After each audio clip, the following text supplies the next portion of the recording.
some of this. So in the next several days, if you haven't already received your ballot application, you will be getting one, and it comes and they're highlighted. But our office is probably getting 4 or 5 calls an hour since these came out because the top is confusing.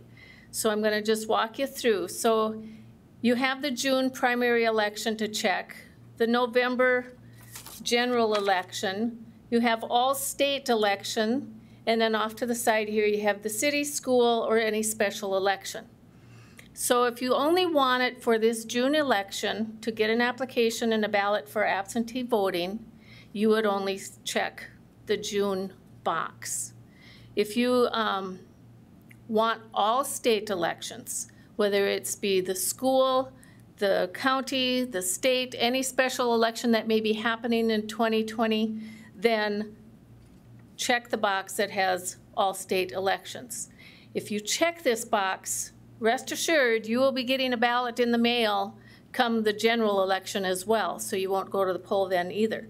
And then if you want just the June election and a school election, then go ahead and check those 2 boxes. And we are scanning every application that has school or all state elections and sending those off to the schools. So the schools that are having their own election will also get those ballots out to you right away. And then going down further, it asks for what ID are you using, whether it's a driver's license, a non-issued or a non-driver ID, long-term care facility, or a tribal issued ID. Check one of those, and then we need your ID number below that. And then they're all populated with your current address, or at least the address that we have in our Voices system. So when you do that, if you have a P.O. box or an alternate mailing address, make sure that we have that on here as well so we can get that ballot to the address you want it delivered to.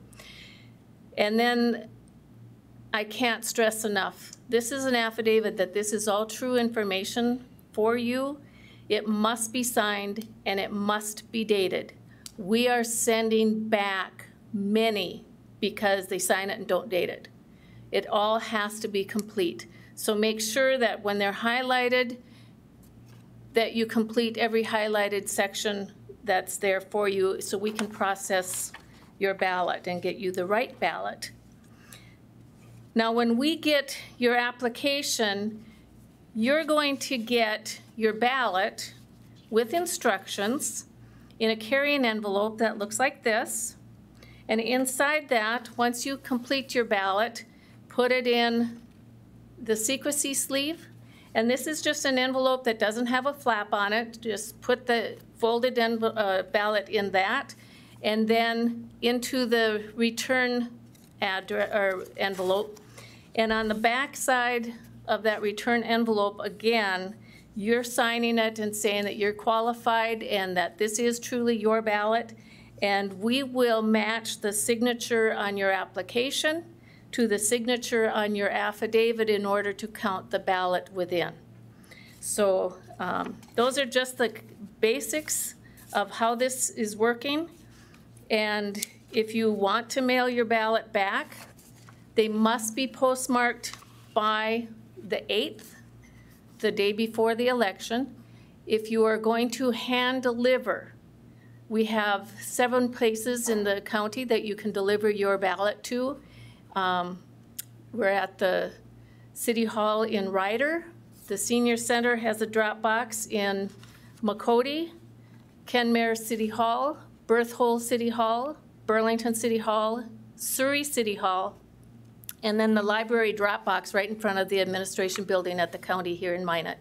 So you have several options of getting those ballots to us, and then we do have an absentee precinct.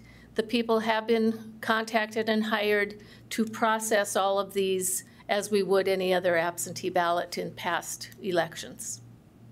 Thank you.